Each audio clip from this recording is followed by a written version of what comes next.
Al-Mahdi min usrati min waladi Fatimah. Al-Mahdi adalah dari keturunanku, dari anak laki-laki Fatimah.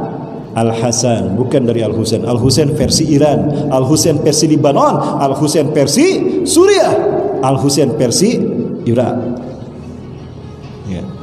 Versi Ahlus Sunnah wal Jamaah dari Al-Hasan akan muncul dari Madinah. Versi Syiah Iran dari Samara, Irak. Kalau versi Iran, versi Libanon, versi Yaman akan lahir dari Irak, Samara. Kalau versi Pekanbaru dari Madinah. Kenapa? Beliau mengatakan, anak lastu mahdian, ada ihda minal ansar. Aku bukan Imam Mahdi, aku hanya satu saja penduduk Al-Ansar Madinah. Itu bukti kalau Imam Mahdi bukan dari Pakistan, bukan Muhammad Qasim, tapi Muhammad bin Abdullah dari Madinah. Hati-hati ya, sekali lagi, bukan Muhammad Qasim. Saya sudah pegang SMS WA dari Muhammad Qasim, ada di HP saya. Muhammad Qasim tidak pernah mengatakan beliau sebagai Imam Mahdi. Ada beberapa chat saya dengan beliau Muhammad Qasim. Ya, itu Bapak Ibu sekalian.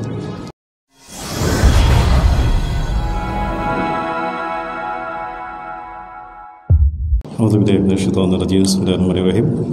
Assalamualaikum warahmatullahi wabarakatuh.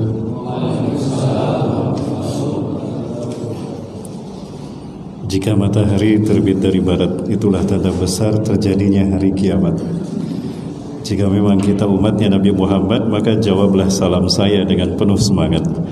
Assalamualaikum warahmatullahi wabarakatuh.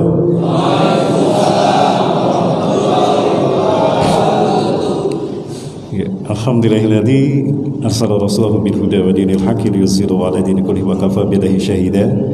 Asyhadu an la ilaha illallah wahdahu la syarika lahu wa asyhadu anna Muhammadan 'abduhu wa rasuluhu alladzi la nabiyya wa la rasula ba'dahu. Allahumma shalli wa sallim ala habibina wa nabiyina Muhammad ibn Abdillah wa ala alihi wa sahbihi wa mawalah. Ma syaa Allah kan wa ma lam yasha lam yakun wa la hawla wa la quwwata illa billah. Ma ba'd. Qala Allah ta'ala fi kitabihil karim wa biqawlihi yatadil muhtadun. A'udzu billahi samil alim minasyaitonir rajim min hamzihi wa nafthihi wa nafthihi. Ya ayyuhalladzina amanu taqullaha haqqa tuqatih wa la tamutunna illa wa antum muslimun. Wa qala ta'ala fi ayatil ukhra, huwa alladzi arsala rasulahu bil huda wa dinil haqqi liyuzhirahu 'ala dini kullihi wa kafa billahi shahida. Wa qala Rasulullah sallallahu alaihi wasallam bahwa sadiqul wa'dil amin, law lam yabqa' min ad-dunya ila yawmin la tawla dhalika al-yawm hatta yub'asa fihi rajulun min ahli baiti yuwati ismuhu ismi wa ismu abi ismu abi yamlul ardu qistan wa 'adlan kama muli'at zulman wa jawra. Atau kama qala Rasulullah sallallahu alaihi wasallam fi haditsil akhar, la tazalu ta'ifatun min ummati zahirina al-haq la yadurhum man khadalahum wa man khalafahum hatta taqum as-sa'ah. Atau kama qala Rasulullah sallallahu alaihi wasallam fi haditsil akhar, la yazharanna al-islam hatta yurudal kufra ila mautih. Allahumma hal balagh, Allahumma hal balagh, Allahumma hal balagh. La yazharanna al-islam hatta yurudal kufra ila mautih. Al-hadis kama qala sadaqallahu al-azim wa sadaqa rasulul karim wa ala dzalika min asyhadin. Satu karunia yang sangat besar dari Allah Azza wa Jalla pada pagi hari ini, subuh pertama di hari terakhir dalam safari dakwah kami sejak hari Selasa di Pekanbaru dan sekitarnya di bulan Syawal 1445 Hijriah. Allah takdirkan saya, Bang Mahmud, kemudian juga teman-teman dari saya Bapak Sedekah bisa silaturahmi ke Masjid Al-Ihsan beserta jamaahnya. Mudah-mudahan ini adalah pertemuan yang berkah, pertemuan yang akan menjadi wasilah kita mendapatkan ridho Allah Subhanahu wa taala dan syafaat Rasulullah sallallahu alaihi wasallam. Maka saya bersyukur pada pagi hari ini bisa bertemu dan sholat berjamaah subuh di Masjid Al-Ihsan ini yang insya Allah akan menjadi poros surga kita. Salawat dan salam saya limpahkan pada uswah dan qudwah kita Rasulullah Muhammad sallallahu alaihi wasallam, Nabi dan Rasul yang begitu mulia. Tidak ada Nabi dan Rasul semulia Rasulullah SAW. Bahkan saking mulianya Rasulullah SAW, jika ada Nabi hidup bersamanya, wajib meninggalkan tugas kenabiannya, menjadi umatnya. Sampai ada satu kisah di mana Umar bin Khattab radhiyallahu an, beliau bersahabat dengan orang Yahudi yang ada di Madinah. Kalau tidak salah dari Quraizah. Orang Yahudi ini hafal Taurat. Maka Umar memintanya untuk menuliskan beberapa petikan ayat Taurat yang dia hafal. Ya, maka dituliskan beberapa petikan ayat Taurat untuk Umar bin Khattab. Setelah dituliskan petikan ayat Taurat tadi, maka Umar bin Khattab kemudian pergi menemui Rasulullah SAW. Ya Rasulullah, laqaitu bi khudi min Quraidah, fasa'atuhu an yaktuba li jawami' min at-Taurat 'inda. Afala a'raduhu 'alayka ya Rasulullah? Ya Rasulullah, aku tadi bertemu dengan orang Yahudi Quraizah. Aku bersahabat dengannya karena akhlaknya baik ya Rasulullah. Dia hafal Taurat. Aku meminta dia menuliskan beberapa petikan ayat Taurat untukku. Boleh aku perlihatkan pada anda? Ayat Taurat itu tadi perlihatkan pada Rasulullah beberapa lembar. Di antara ayat yang dituliskan untuknya ya, adalah firman Allah dalam Taurat. A'udzubillahi minasyaitonir rajim. Inni ba'isum min waladi Ismail nabiyyan ismuhu Ahmad. Man amana bi faqad ihtada wa rushida wa man lam yu'min bi fa huwa mal'unun ila yaumil qiyamah. Inni ba'isun min waladi Ismail nabiyyan. Sesungguhnya aku, kata Allah, akan mengutus seorang nabi dari keturunan Ismail. Ismuhu Ahmad, namanya Ahmad. Man amana bihi faqad ihtada wa rusyida. Siapa yang beriman kepadanya, maka sungguh dia telah mendapatkan petunjuk ke jalan yang lurus. Wa man lam yu'min bih, dan siapa yang tidak beriman kepadanya, fahuwa mal'unun ila yaumil qiyamah, terkutuklah dia sampai hari kiamat. Dikira Umar Rasulullah bangga dan senang menerima petikan Taurat yang dituliskan oleh orang Yahudi tadi, yang diberikan oleh Umar. Maka Umar bin Khattab tebar pesona pada para sahabat. Umar rajin, Taurat diberikan pada Rasulullah. Umar menghadap kepada para sahabat. Tanpa disadari Umar bin Khattab, ihmarat wajhu ainah, wajah dan kedua mata Rasulullah memerah, tersinggung dengan perbuatan Umar. Sabit bin Abilah nyenggol Umar. Ya Umar, afala taramma bi wajhi Rasulillah SAW. Hai Umar, kamu tidak melihat bagaimana tu wajah Rasul? Tersinggung sama ente. Ente gimana? Dikira Umar Rasulullah tidak hafal Taurat. Semua kitab Allah yang diturunkan Allah pada para nabi dan rasul, Rasulullah SAW hafal titik komanya. Subhanallah. Begitu Umar melihat wajah Rasulullah SAW, kaget Umar. Ternyata Rasulullah merah wajahnya betul, tersinggung oleh perbuatan Umar bin Khattab. Umar sadar perbuatannya menyinggung Rasulullah SAW dan tidak sedikit kurang mungkin untuk adabnya kepada Rasulullah SAW. Tapi ini nasihat dari Allah. Maka Umar mengangkat tangannya dan mengatakan, raditu billahi rabba wa bil islami dina wa bi Muhammadin nabiy wa rasulah. Tapi kata-kata Umar ini tidak menghalangi Rasulullah naik mimbar. Di mimbar Rasulullah menegaskan arti kedudukan Rasulullah SAW dibandingkan dengan semua nabi dan Rasulullah yang lain. Lau asbaha Musa fikum thumma i'taba'tumuhu wa taraktumuni la dalaltum. Andai pagi hari ini Musa ada di tengah-tengah kalian membawa Taurat, lalu kalian pergi mengikuti Musa dan meninggalkan aku di sini, sungguh sesatlah kalian. Allahu Akbar. Sekali lagi Bapak Ibu sekalian, Rasulullah menegaskan itu arti kehadiran Rasulullah dibandingkan dengan Nabi dan Rasul yang lain. Maka jangan samakan Rasulullah SAW dengan Nabi dan Rasul yang lain. Lau asbaha Musa bikum, andai kata Musa ada di tengah-tengah kalian membawa Taurat,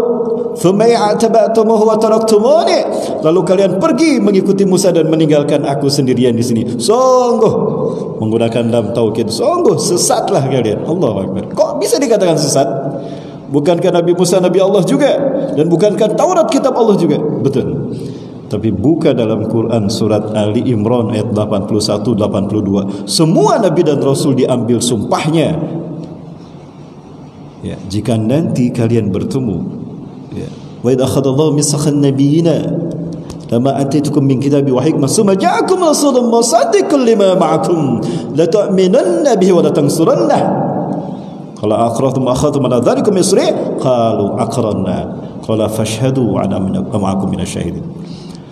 Semua Nabi dan Rasul sudah diambil sumpahnya. Jika nanti datang Nabi dan Rasul yang membenarkan wahyu yang aku berikan pada kalian, wajib kalian meninggalkan tugas kenabian kalian, bergabung menjadi umatnya. Kalian tolong dia dan kuatkan agama dan dakwahnya. Kami semua menerima. Nah, jamaah yang dirahmati Allah Subhanahu wa taala, itu.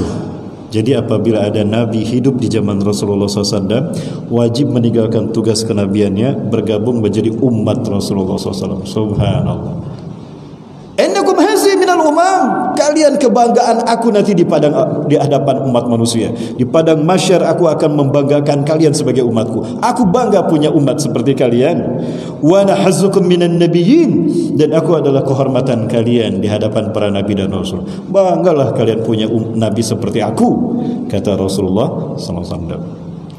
Dalam satu riwayat yang lain Rasulullah menegaskan kembali, "Lau kana Musa wa Isa hayyain lama wasi'ahum hatta yatbi'an."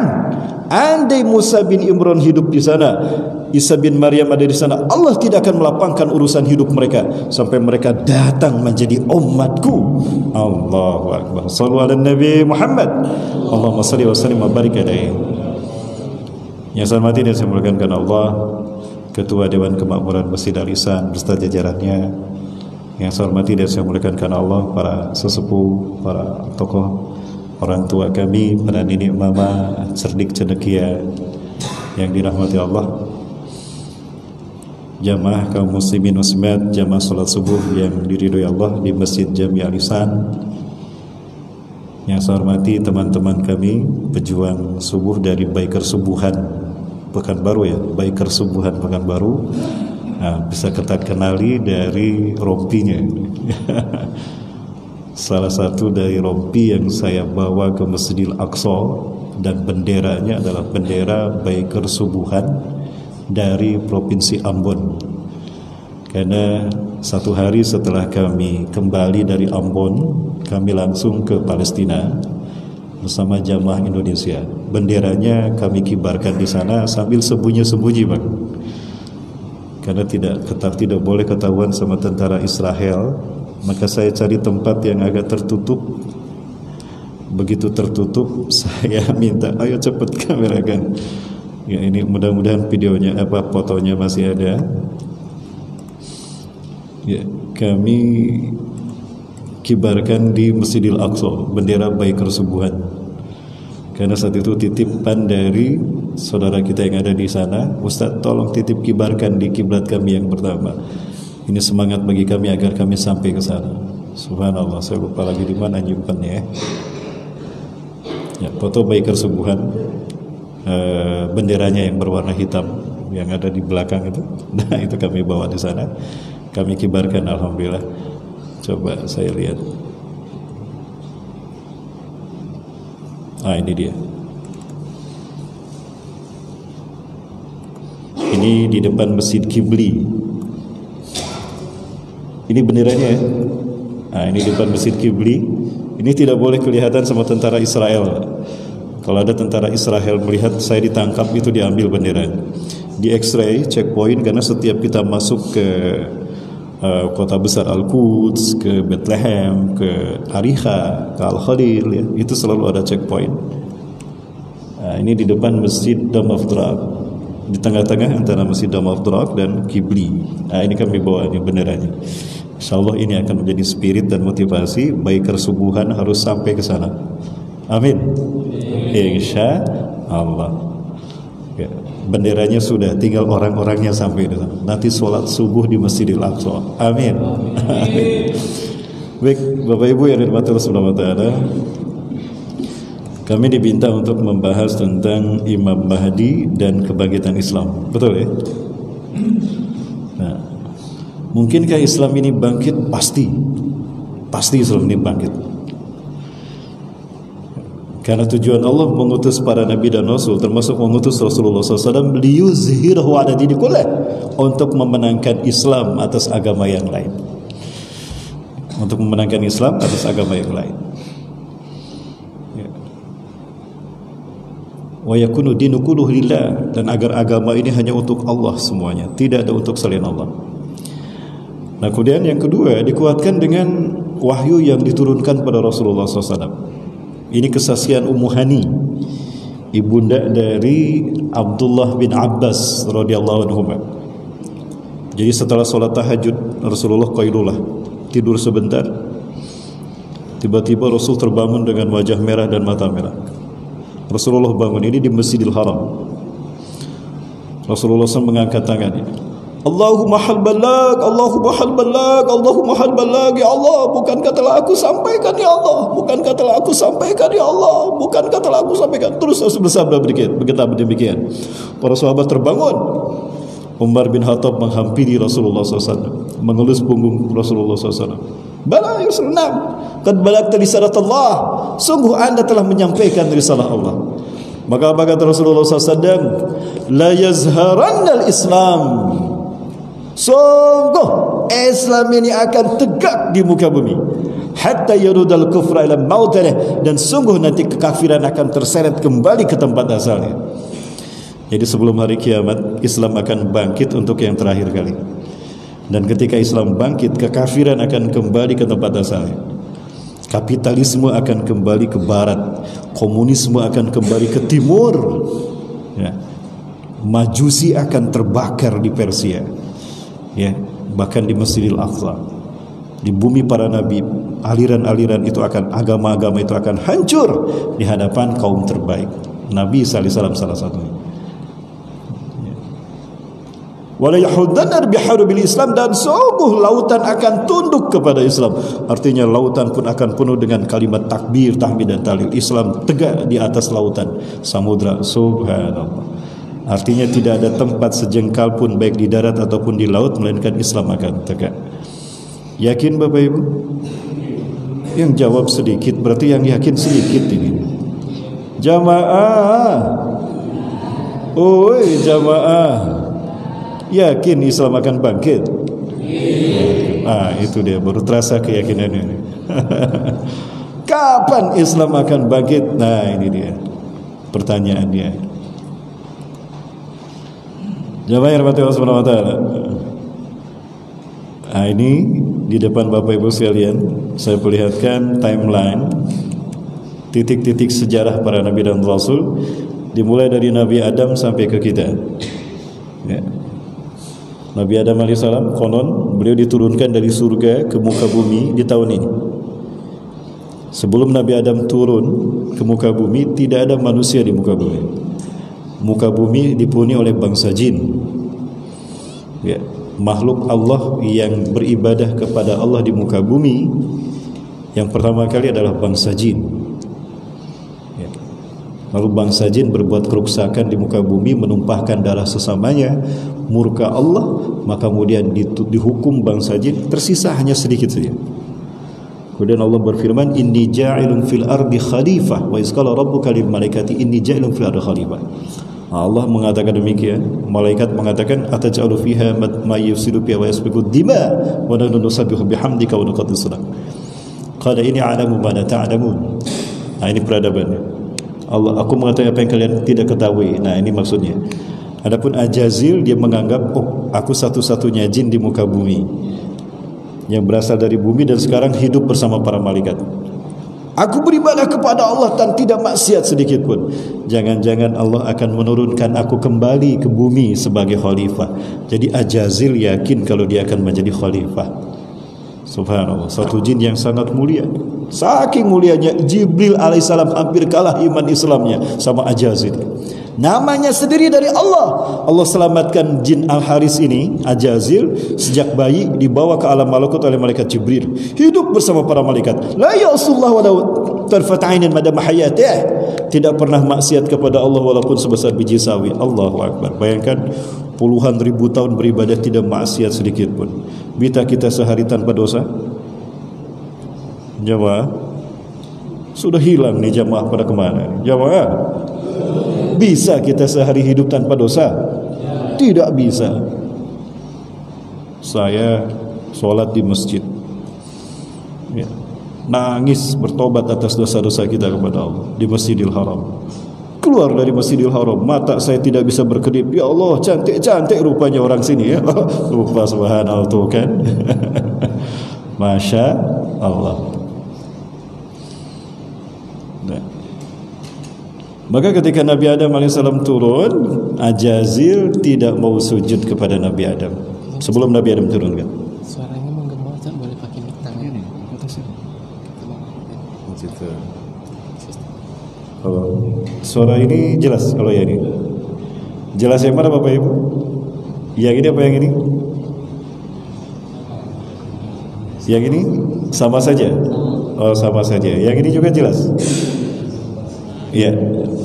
Baik Bapak Ibu rahmatullahi subhanahu wa taala. Kemudian ketika malaikat sujud, Ajazil tidak mau sujud. Nah, saat itulah Ajazil mendapatkan gelar iblis, pembangkang, merasa lebih baik daripada Nabi Adam. Nah, maka Nabi Adam diturunkan ke bumi sebagai khalifah di muka bumi. Manusia pertama yang diperintahkan Allah dilahirkan secara fisik. Adapun yang pertama diciptakan Rasulullah SAW. Kemudian Nabi Nuh AS diutus di tahun ini. Perkiraan Nabi Nuh diutus di tahun ini, ya, ke bangsa Sumeria. Ya, kemudian Nabi Ibrahim AS perkiraan di tahun ini diutusnya. Nabi Musa AS perkiraan di tahun ini diutus. Nabi Isa dilahirkan di 0 Masehi, diutus sekaligus menjadi Nabi dan dilahirkan langsung, ya, tanpa seorang ayah. Kemudian Rasulullah SAW di tahun ini kurang lebih diutus, ya.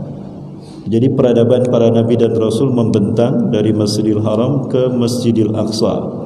Namun antara Masjidil Haram dan Masjidil Aqsa ada Masjid Nabawi. Inilah 3 titik poros peradaban manusia di muka bumi. Mekah untuk Nabi Ibrahim dan Nabi Adam alaihissalam. Nabi Adam dan Nabi Ibrahim. Mekah titik tolak dakwah tauhid. Dan Allah pilihkan Mekah. Allah sengaja sebelum Allah menciptakan langit dan bumi, Allah sudah menetapkan Mekah harus menjadi kiblat umat manusia di muka bumi.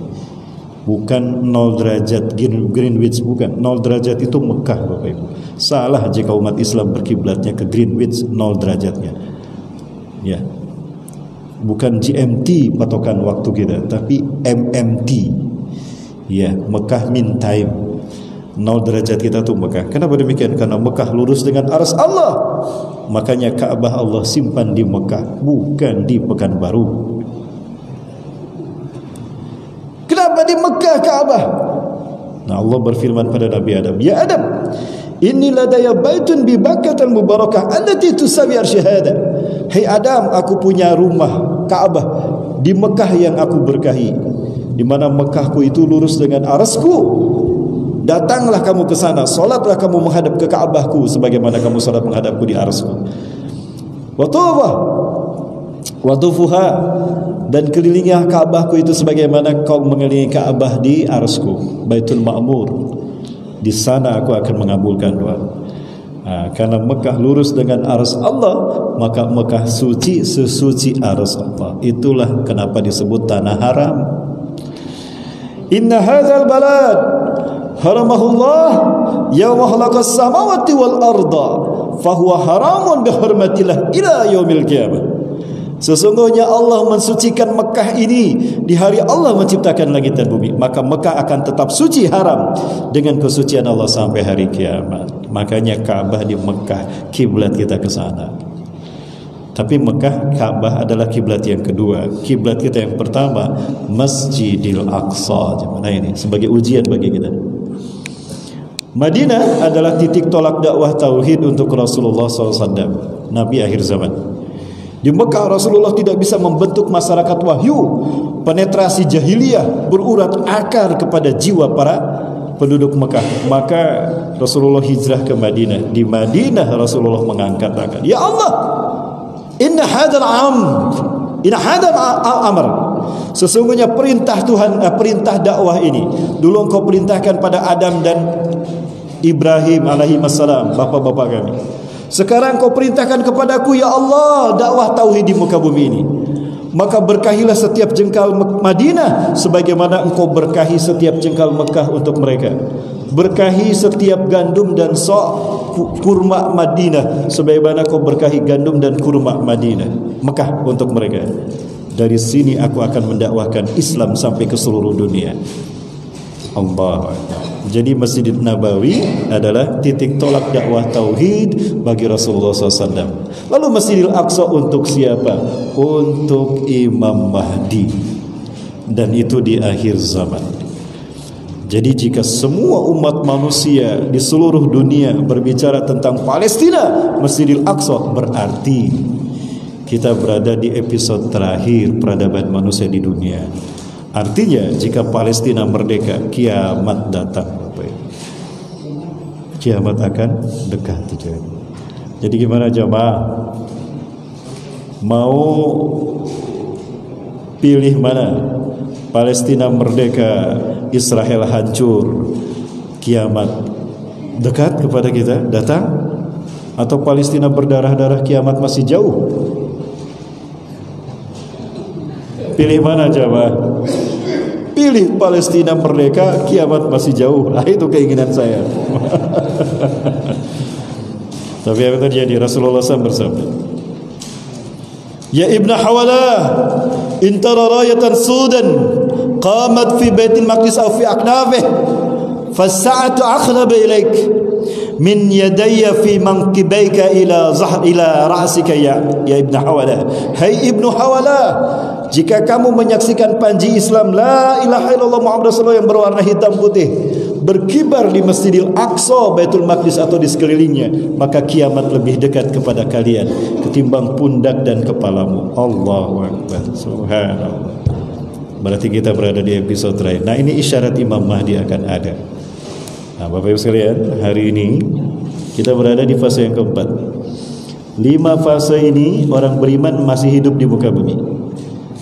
3 fase dikuasai kaum muslimin. Ini fase kenabian Rasulullah yang memimpin dunia, dimulai dari 610 Masehi sampai 632 Masehi. 13 tahun di Mekah, 10 tahun di Madinah. Ini adalah periodisasi yang Rasulullah sampaikan melalui hadis Huzaifah ibnul Yaman, sahabat Rasulullah yang paling hafal tentang fitnah akhir zaman. Ya, cuma 5 umat Islam memimpin 3 peradaban, dan 5 nanti. Yang kedua, khilafah ala minhaji nubuwah, kehilafahan yang mau jejak kenabian. Khilafah artinya sistem kepemimpinan yukhlifun nubuwah, yang menggantikan sistem kenabian. Yang pertama, kata Rasulullah, ini hanya berlangsung 30 tahun saja. Al-khilafatu fi ammati salasuna sanah summa mulkun ba'da dzalik. Kehilafahan pada masa umatku hanya 30 tahun saja. Setelah itu kerajaan. Ini ada yang ketiga, mulkan adon, yang keempat mulkan jabariyah, kerajaan. Betulkah 30 tahun? Safinah radhiyallahu an menghitungnya. Betulkah 30 tahun sebagaimana Rasulullah sabdakan? Baik, Abu Bakar 2 tahun. Abu Bakar As-Siddiq radhiyallahu an 2 tahun. Umar bin Khattab radhiyallahu an 10 tahun. Berapa? 12. Utsman bin Affan 12 tahun. Berapa?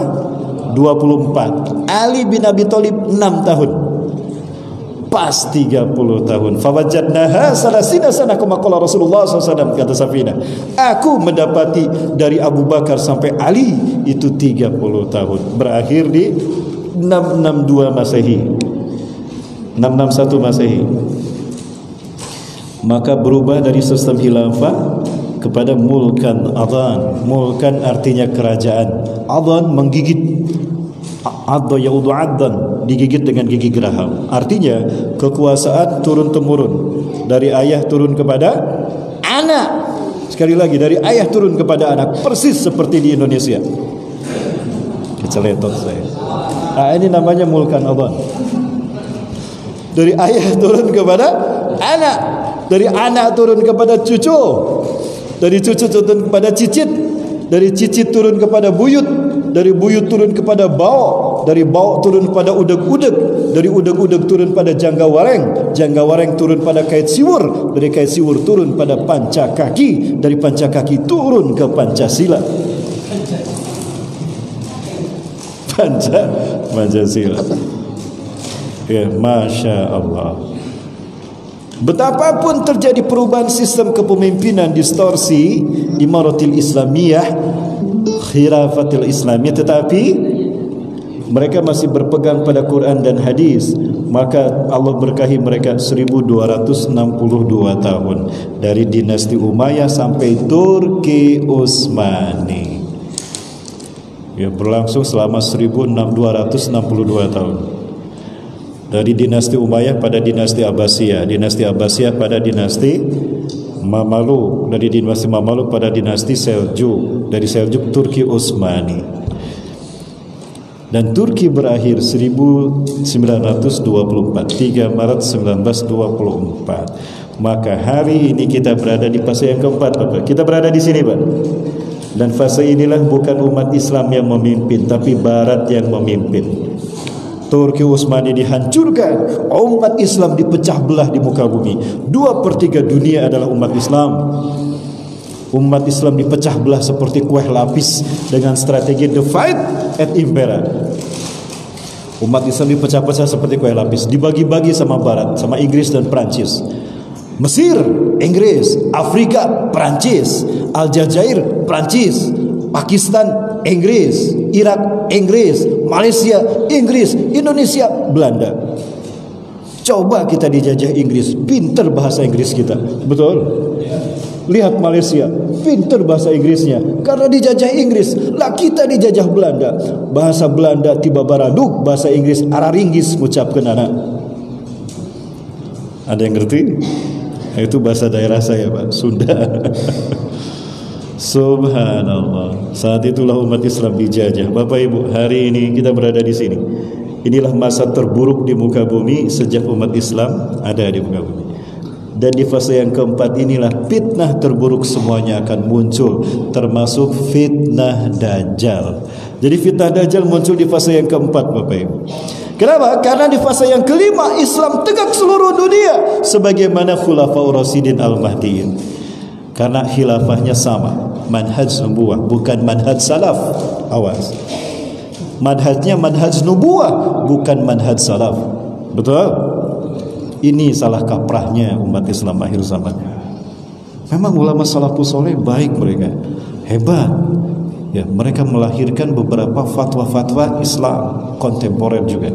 Tapi bukan manhaj mereka yang harus kita ikuti. Yang wajib kita itu adalah manhaj nubuwah, kenabian, manhajnya Rasulullah, bukan manhajnya ulama salaf. Betul? Ini hebatnya Yahudi memecah belah umat Islam dari dalam.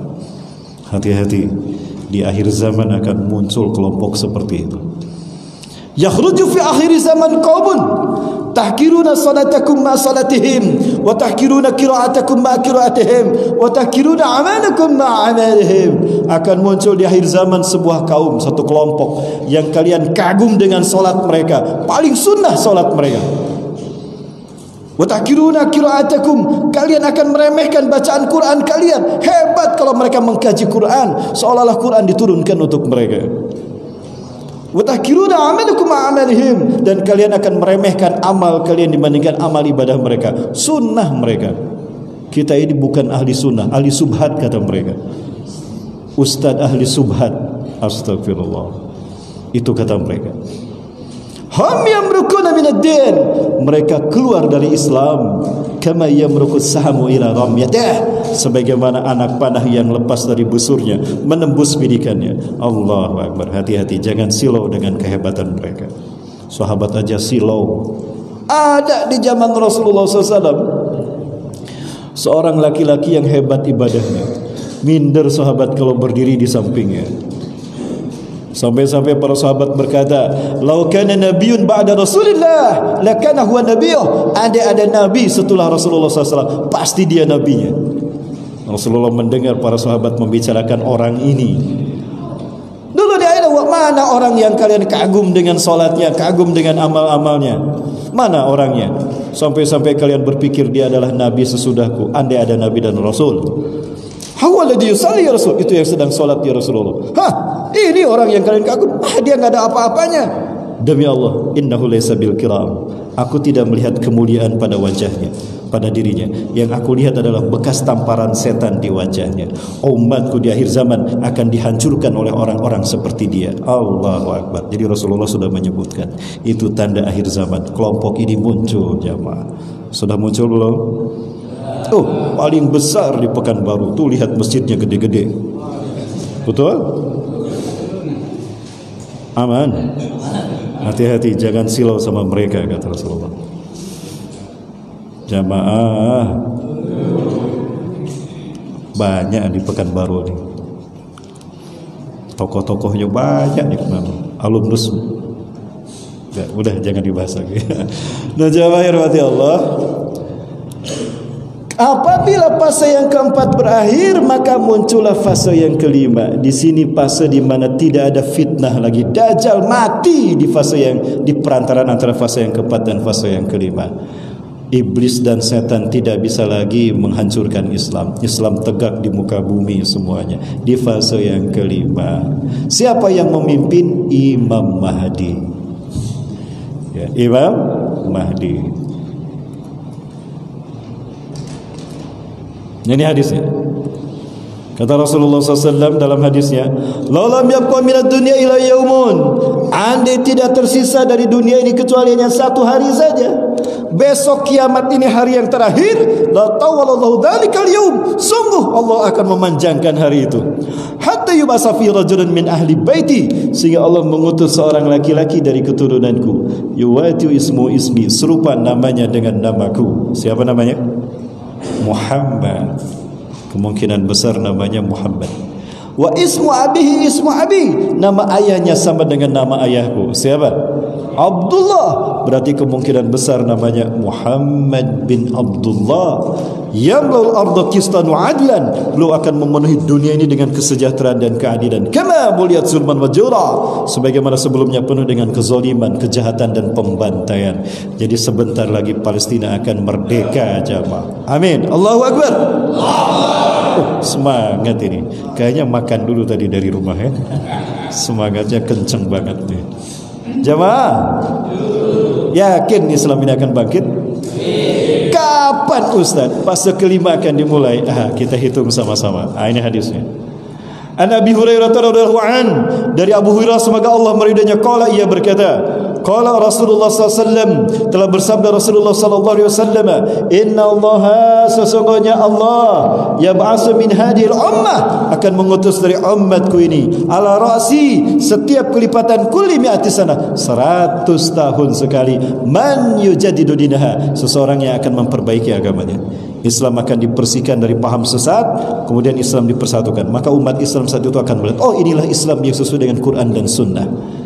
Jadi tidak ada lagi yang mengaku paling sunnah. Tidak ada. Semuanya ada dalam ikatan Ahlus Sunnah wal Jamaah. Kemudian umat Islam akan dipersatukan menjadi ummatan wahidah di bawah kepemimpinannya. Kemudian yang ketiga, umat Islam akan memimpin dunia sehingga tidak ada sejengkal pun melainkan Islam berkuasa di sana. Allahu akbar. Dan yang keempat, Islam ini akan kaya raya, umatnya akan kaya raya. Wa yusirul malsihahan, beliau akan membagi-bagikan harta tanpa menghitungnya.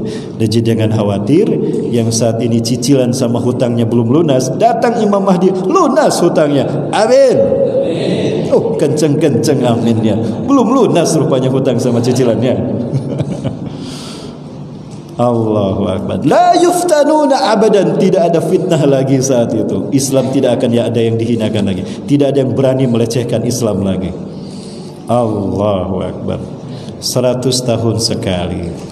Umat Islam yang terakhir memimpin dunia siapa tadi? Turki Utsmani. Imam Mahdi yang memimpin nanti. Turki Utsmani berakhir di 1924. Andai saja angka 1924 kita ambil tambah 100, hasilnya berapa?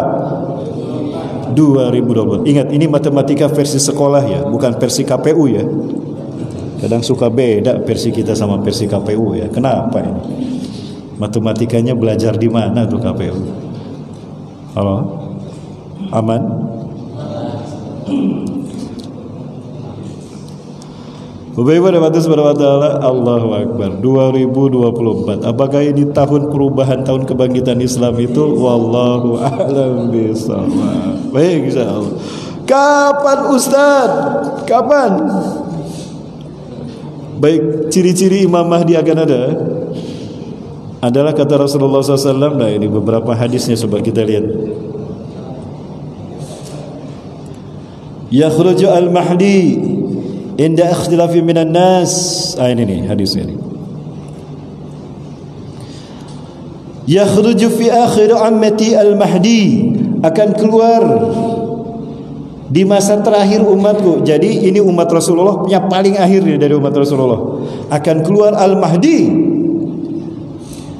Yaskillahu ghaisa, Allah akan memberikan hujan, akan memberinya minum dengan hujan. Artinya sebelum Imam Mahdi turun, kemarau panjang luar biasa.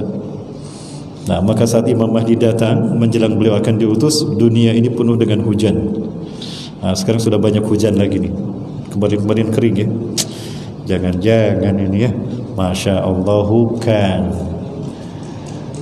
ya. Wa takhrujul ardu nabatiha, dan bumi akan mengeluarkan kembali tanamannya yang dulunya kering akan hijau kembali. Subhanallah, subur kembali yang tadinya paceklik, gagal panen, kering, nanti akan hijau lagi insyaallah. Ya. Wa ya'til mal sihahan, beliau akan membagi-bagikan harta tanpa menghitungnya.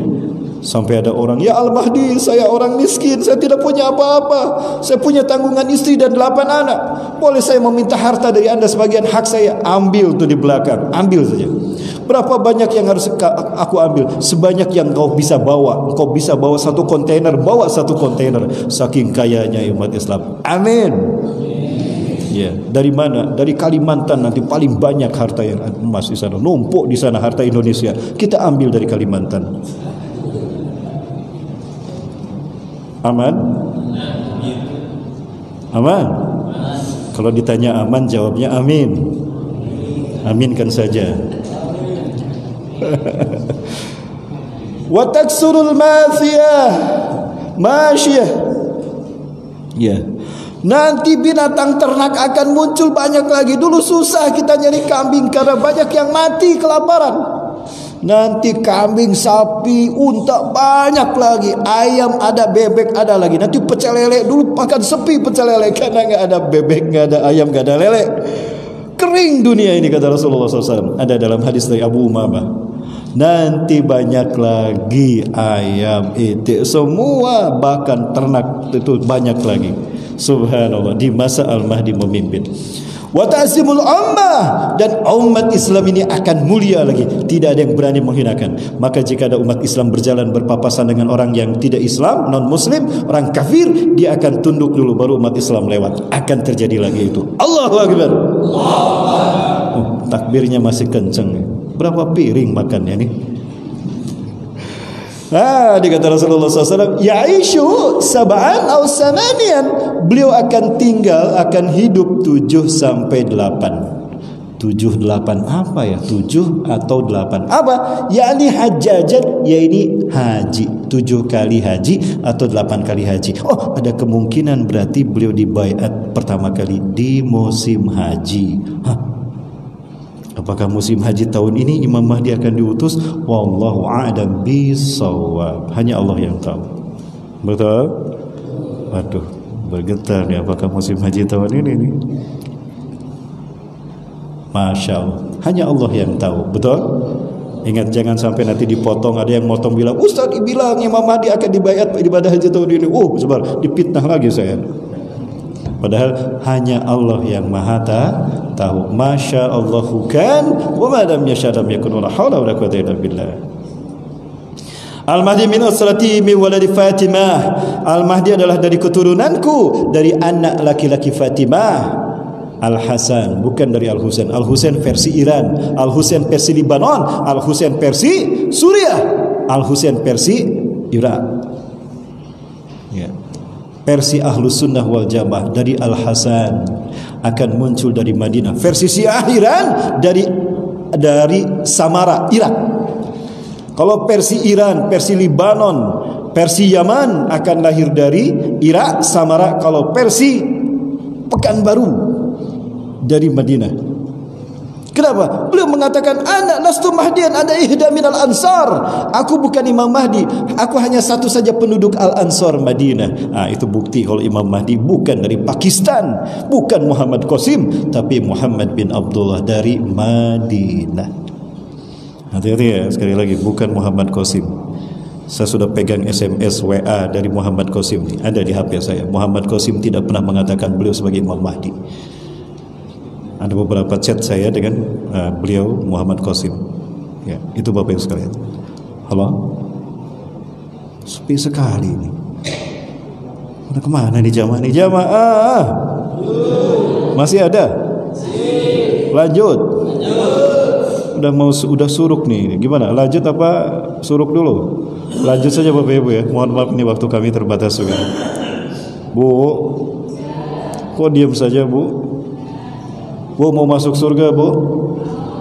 Yang jawab sedikit, berarti surga peminatnya sedikit di sini. Bu, oi ibu, mau masuk surga? Mau langsung apa mau mampir dulu ke neraka? Oh langsung hari ini. Baik, la tanqadul dunya hatta yamlikul araba rajulan min ahli baiti yu'ati ismi. Tidak akan berakhir dunia sehingga seseorang laki-laki dari keturunanku akan memimpin Arab. Tuh kan, akan memimpin Arab tuh. Jadi beliau akan menegakkan Islam bermula di tanah Arab. Kemunafikan bangsa Arab akan dihilangkan nanti. Allah. Amin. Bapak Ibu rahmatullahi subhanahu wa ta'ala, mungkin kita tidak banyak membahas ini karena waktu kita tidak banyak Bapak Ibu sekalian. Nah, ini ciri-ciri fisik beliau. Tidak jauh berbeda seperti Rasulullah SAW. Afrika thanaya, gigi depannya ini renggang, jadi ada celah antara gigi depan ini. Kata Rasulullah, Afrika thanaya, bariqa thanaya, giginya putih berkilau, putih cemerlang. Beda sama kita, bedanya sedikit. Kalau beliau putih cemerlang, kalau kita sedikit kuning cemerlang. Cemerlang tapi kuning. Al-laud al-arabi, warna kulitnya warna kulit orang Arab. Wal jismu jisma Israili, ya, tubuhnya potongan, perawakannya perawakan orang Israel. Seperti Nabi Isa alaihissalam nanti. Jadi kalau Nabi Isa dengan Imam Mahdi berdampingan, itu seperti satu suku, seperti satu etnis. Syabun marbu', seorang pemuda yang tinggi tidak, pendek pun tidak. Ya, tinggi tidak, pendek pun tidak. Itu ciri-ciri Al-Mahdi. Hasanul wajhi, pesona wajahnya luar biasa. Orang menariknya, tertarik dengan melihat wajahnya saja. Subhanallah, penuh kemuliaan, cahaya kemuliaan. Kasul lihya, jenggotnya tebal. Mana nih yang jenggotnya tebal? Oh, enggak ada. Berarti di sini enggak ada Imam Mahdi. Oh, Bapak ini tebal nih. Jangan, Bapak ini Imam Mahdi. Bapak ini jenggotnya tebal nih, Pak. Sedikit lagi, Pak. Mungkin mirip dengan Ustaz Syafiq Reza Basalamah. Nah, beliau jenggotnya gitu kan, mungkin seperti beliau. Aswadu fi hadhil aiman al-khad, di pipi kanannya ada tai lalat. Nah, ini pipi kanan ada tai lalat di sini ya. Ya, saya sedikit beda nih. Kemudian apa lagi? Ya, alisnya enak, indah saya. Alisnya indah, lurus, alisnya seperti itu. Kemudian akal anfu, hidungnya mancung, saking mancungnya seperti tipis terlihat. Subhanallah. Matanya menjorok ke dalam. Nah, saya sudah mirip mata saya dengan Imam Mahdi, cuma mata doang. Subhanallah. Ya. Kemudian jidatnya agak ini apa? Jidatnya agak lebar. Rambutnya ikal sebahu. Di pundaknya ada tanda kenabian, tapi bukan nabi beliau, seperti Rasulullah SAW, seperti itu. Nah, apakah di musim haji tahun ini? Wallahu a'lam bishawab. Ciri-cirinya, satu, mata Malikul Hijaz, meninggalnya Raja Hijaz, Saudi Arabia. Sekarang raja yang terakhir adalah Raja Salman. Berapa usia Raja Salman? Sudah 90 tahun lebih. Oh, luar biasa. Yang ketiga, 3 anak laki-lakinya akan berebut kekuasaan. 3 putra mahkota akan berebut kekuasaan. Yaktadilu salah satu na'andakan zikam, akan berperang 3 laki-laki di sisi Ka'bah kalian. Kulahum ibnu halifatin, 3-3-nya anak raja, putra mahkota. Tidak ada khalifah sebelum Imam Mahdi di masa Mulkan Adhan dan Mulkan Jabariyah. Nah, jamaah rahmati Allah. Nah, dan beliau akan muncul inda ikhtilafi minan nas, ketika perang dan pembantaian di mana-mana. Dan demi Allah, tidak ada pembantaian yang lebih dahsyat melebihi pembantaian yang mereka lakukan terhadap Gaza, Palestina. Allahu Akbar. Jamaah, kita lihat sebelumnya bagaimana pembantaian mereka, kebiadaban mereka di tanah Gaza, Palestina. Jamaah, saya minta waktunya masih ada? Bersama kita ada Bang Mahmud, beliau dari Al-Khalil Hebron langsung. Beliau dari Palestina langsung mendampingi kami. Nanti beliau akan menyampaikan sesuatu. Ya, dengan bahasa Arab apa dengan bahasa Indonesia? Bila Arabiyah, Bapak. Insyaallah fahim tuh. Ya. Paham ya? Jamaah sekalian rahmati Allah, inilah gambaran biadabnya Yahudi. Allahu Akbar. Jamaah, tidak ada kebiadaban yang melebihi biadabnya Yahudi hari ini. Dan ini adalah rudal-rudal yang membantai saudara-saudara kita.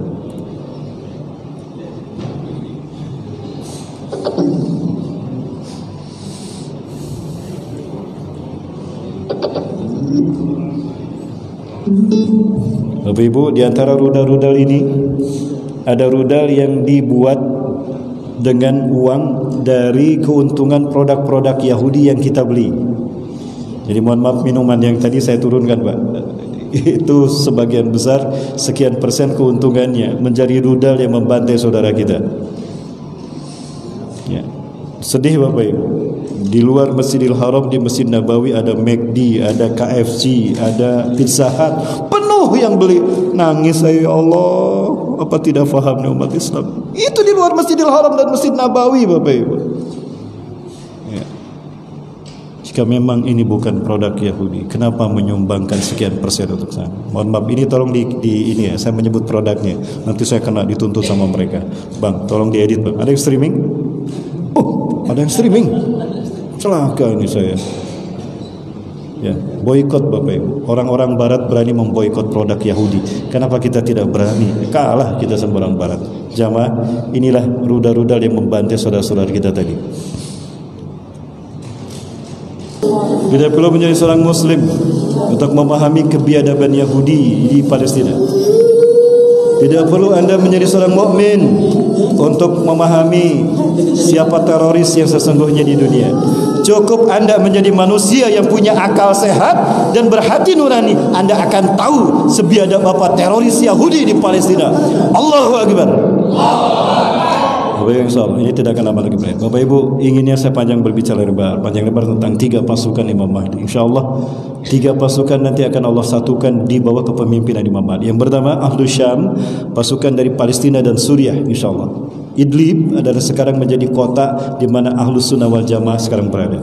Yang kedua dari Khurasan, Afghanistan, ada Taliban di sana. Dan Islam sudah tegak dengan berdirinya IAE, Imarat Islam of Afghanistan, ya, dengan pemimpinnya pemimpin Taliban yang ketiga, Hibatullah Akhundzada. Dulu tahun 97 didirikan oleh Syahid Mullah Umar, Allahu yarham.